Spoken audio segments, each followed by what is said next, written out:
Very good very good. ఎంత బాగుంది మీ నోట్లో స్వరాలు వింటుంటే, ఎంత హాయిగా ఉందంటే.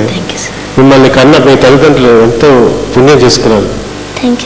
ఇందాక పాటకి ఈ పాటకి డిఫరెన్స్ చూసావా కంపోజర్? అదే ఇప్పుడే అనుభూతున్నాను. అంటే ఈ యాక్చువల్లీ ప్రతి సింగరు ఈ పాట పాడాలి, నాకు టాలెంట్ ప్రూవ్ చేసుకోవాలి అని అనిపించే సాంగ్స్ అది. సో ఐ థింక్ దాదాపు అందరూ ఈ పాటను ప్రాక్టీస్ చేసి ఉంటారు, సింగర్స్ అన్న వాళ్ళందరూ కూడా. డెఫినెట్లీ. ఎందుకంటే ఇంకోటి పాటలు అన్నీ అటువంటివి.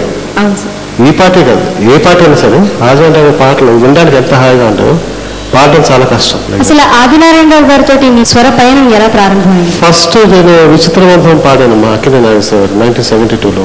తర్వాత మన ఆదినారాయణరావు గారు జమినీ స్టూడియోలో భక్త తుకారాం రికార్డింగ్ చేస్తాను ఘనాగల సుందర పాట.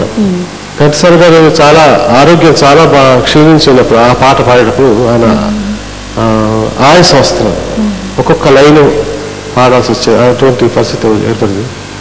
తర్వాత మన ఆదినారాయణరావు గారు ఈ పాట విన్నారు, నా విచిత్రబంధంలో నా వాయిస్ విని తుకారాం పాడడానికి నన్ను ఆహ్వానించారన్నమాట. ఘంటసాల గారు ఆరోగ్యం బాగోలేదు నాన్న, మరి షూటింగ్కి నాకు ఈ పాటలు కావాలి, నువ్వు పాడి పెట్టాలి.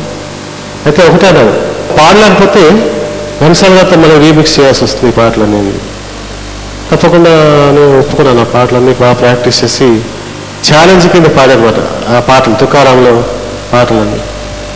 తర్వాత ఘంటసాల గారు వినిపించారట ఆదినారాయణరావు గారు, ఇలా రామకృష్ణ కొత్త కుర్రాడు వచ్చారు మాస్టర్, ఆయన పాడారు ఈ పాటలన్నీ, మీరు వినండి, విని మీరేదో పాడతానంటే మళ్ళీ మీరు మిక్స్ చేయొచ్చు అని చెప్పంటే ఘంటసాల గారు ఒక మాట అన్నట్టు, చాలా అద్భుతంగా పాడాడు రామకృష్ణ, ఈ వయసు ఇప్పుడు నేను ఈ పరిస్థితులు అలా నేను పాడలేను, ఆ పాటలు అలాగే ఉంచండి అని చెప్పి ఘంటసాల గారు చెప్పేట ఆదినారాయణరావు గారితో.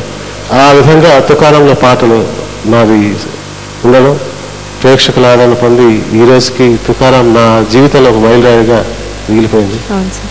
సో ఆ విధంగా ఆదినారాయణరావు గారితో నాకు మొట్టమొదటి పరిచయం.